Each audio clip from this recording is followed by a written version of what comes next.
Let's catch up with Anne Webster, who's the Shadow Minister for Regional Development. She joins us live from Mildura in northwestern Victoria. Good to speak to you, Anne. First up, do you think that Anthony Albanese should have taken a stand and kept his office open rather than caving into these radicals?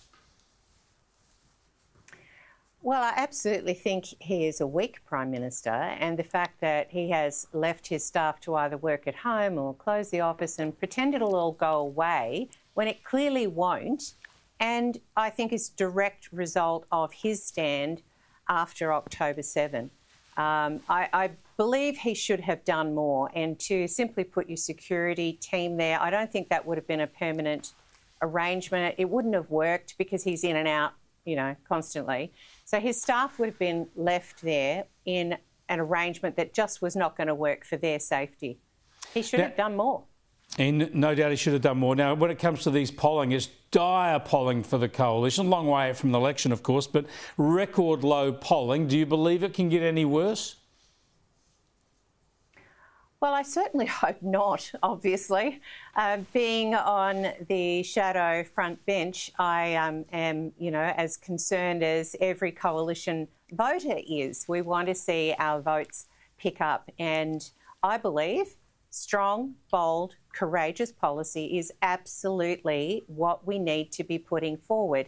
It's early in the term, I understand that. I know in the Nationals Party room, we are working hard. I'm certainly developing policies. I know my colleagues are as well. We've recently had a Nationals Policy Day where all MPs and senators got together and worked on policies to develop over this period of time. I think the error that we made in the last Parliament was that we did not bring policies to the public early enough to market them, to bounce them off the public and understand what the public was saying. Sure, but now you've got the opposite. Now there's no policies. We're going to run out of time. I think it's a mistake to go from policies too late to scrapping all of them. The existing policies should have stayed, except for a couple you might want to review. We'll come back to that discussion. But before we run out of time, I do want to get your thoughts on Chris Bowen and this climate risk assessment report today. Are you convinced by the stories of fear and doom here?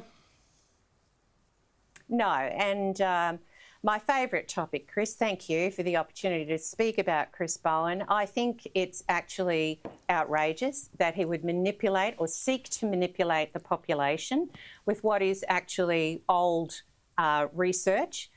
This has been known, and let's go back to the 1980s when the Maldives and Kiribati were said to be going to be drowning by now, and that populations would need to be moved. It hasn't happened. The islands have actually grown. The population has grown. So I think we need to take all these warnings and cautions from Chris Bowen with a grain of salt. The fact is that unless we have affordable energy, our country will never get back into manufacturing in the way that we should.